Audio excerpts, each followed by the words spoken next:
नमस्कार दोस्तों, आप सबका फिर से स्वागत है एक और रोमांचक और मज़ेदार कहानी में। पिछली बार हमने जाना कि राजा जनक ने राम और लक्ष्मण को शिव धनुष के इतिहास के बारे में बताया। उन्होंने कहा कि जो भी वीर उस पिनाक धनुष पर प्रत्यंचा चढ़ाएगा, उसी से सीता का विवाह होगा। अनेक राजाओं और राजकुमारों ने कोशिश की, पर कोई सफल नहीं हुआ। इस पर राजा जनक ने क्षत्रियों को दुर्बल कह दिया, जिससे लक्ष्मण क्रोधित हो गए। अब आइए जानते हैं आगे की कहानी राम द्वारा धनुष भंग। लक्ष्मण को अत्यंत क्रुद्ध एवं आवेश में देखकर राम ने संकेत से उन्हें अपने स्थान पर बैठ जाने का निर्देश दिया और गुरु विश्वामित्र की ओर देखने लगे, मानो पूछ रहे हों कि वर्तमान परिस्थिति में मुझे क्या करना चाहिए। विश्वामित्र ने कहा, वत्स, लक्ष्मण ने सूर्यकुल की जिस मर्यादा एवं गौरव वर्णन किया है वह सत्य है। अब तुम धनुष पर प्रत्यंचा चढ़ाकर लक्ष्मण के वचन को सिद्ध करके दिखाओ।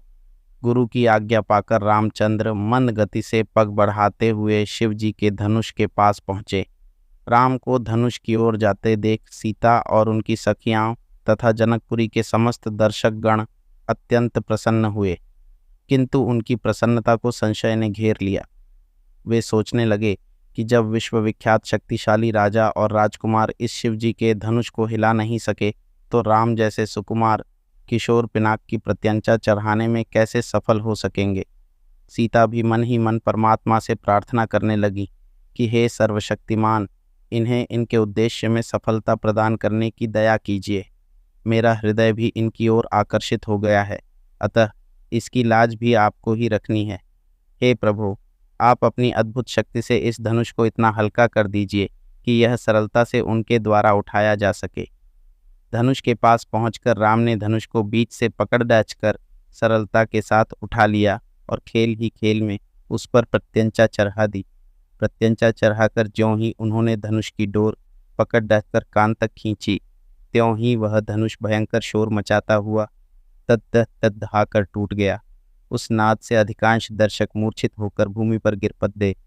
सिर्फ विश्वामित्र, राजा जनक, राम, लक्ष्मण आदि कुछ ही ऐसे लोग थे जिन पर इस भयंकर स्थिति का कोई प्रभाव नहीं पड़ा। कुछ काल पश्चात जब सबकी मूर्छा दूर हुई तो वे राम की सराहना करने लगे। धनुष भंग हो जाने पर राजा जनक ने विश्वामित्र से कहा, मुनिवर, मेरी प्रतिज्ञा पूर्ण हुई, इसलिए अब मैं सीता का विवाह रामचंद्र के साथ करना चाहता हूँ। मुझे अपने मंत्रियों और पुरोहित को विवाह का संदेश लेकर महाराजा दशरथ के पास अयोध्या भेजने की आज्ञा दें। विश्वामित्र प्रसन्न होकर बोले, राजन, आपका ऐसा ही करना ही उचित है। अपने मंत्रियों को यह भी आदेश दे दें कि वे राजा दशरथ को संदेश दे दें कि दोनों राजकुमार कुशल पूर्वक यहाँ पहुँच गए हैं। विश्वामित्र के वचनों से संतुष्ट होकर मिथिलापति जनक ने सीता को बुलवाया।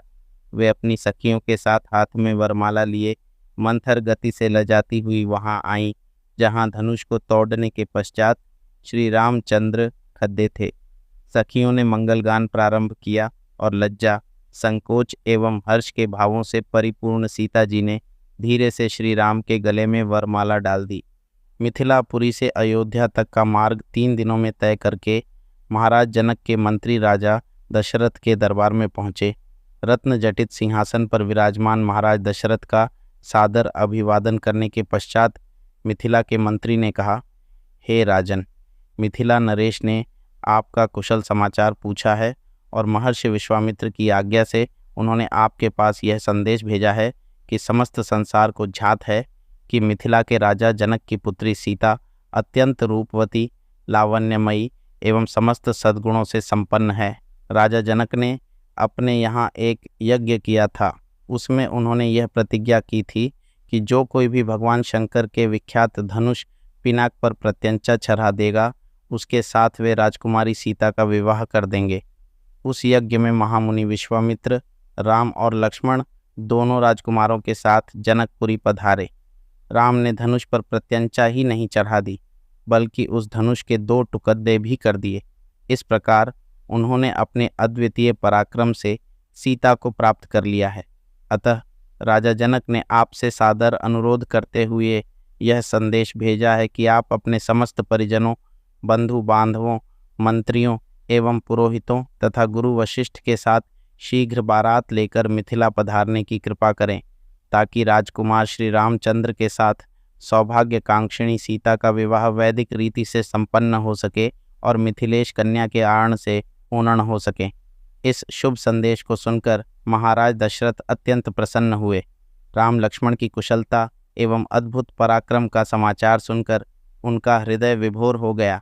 वे मंत्रियों से बोले, मंत्रीवर, हमारा हृदय राम और लक्ष्मण से मिलने के लिए बहुत व्याकुल हो रहा है, इसलिए आप शीघ्र ही परिजनों एवं दरबार के सभासदों के साथ जनकपुरी चलने की व्यवस्था कीजिए।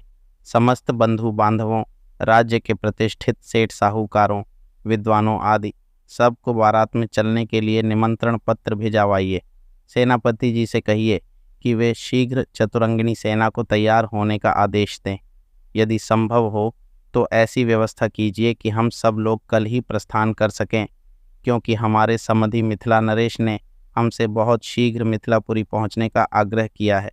साथ ही परम पूज्य राजगुरु वशिष्ठ जी, वामदेव, जाबाली, कश्यप, मार्कंडेय, महर्षि कात्यायन आदि ऋषि मुनियों से भी यह प्रार्थना करें कि वे कल प्रातःकाल ही हम लोगों के चलने से पहले ही जनकपुरी के लिए प्रस्थान कर जाएं।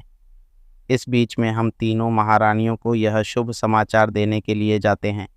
इतना कहकर राजा दशरथ ने मंत्रियों को आदेश दिया कि वे मिथिला से आए हुए अतिथियों का उचित सत्कार करें और उनके खान पान, ठहरने आदि का समुचित प्रबंध करें।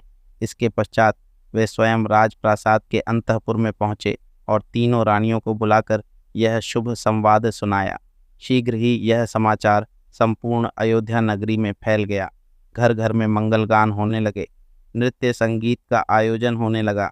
महाराज की आज्ञा पाकर मंत्रीगण तथा भृत्यगण विवाह की तैयारियों में जुट गए। जन जन के मन में अद्भुत उत्साह था। ऐसा प्रतीत होता था जैसे प्रत्येक व्यक्ति के भीतर विद्युत का संचार हो गया है। सभी लोग अभूतपूर्व द्रुत गति से समस्त कार्यों को संपन्न कर रहे थे। अर्धरात्रि होते होते चलने की सारी तैयारियां पूर्ण हो गईं और दूसरे दिन दल बल के साथ राजा दशरथ रवाना हो गए। 4 दिनों तक चलने के पश्चात बारात मिथिलापुरी पहुंची। यह ज्ञात होते ही कि अयोध्या नरेश ऋषि मुनियों, मंत्रियों, परिजनों एवं अपनी संपूर्ण मंडली के साथ नगर के निकट आ पहुँचे हैं, मिथिला नरेश जनक अपने मंत्रियों, पुरोहित, मुनियों, विद्वानों आदि को साथ लेकर उनकी अगवानी के लिए नगर के मुख्य द्वार पर जा पहुँचे।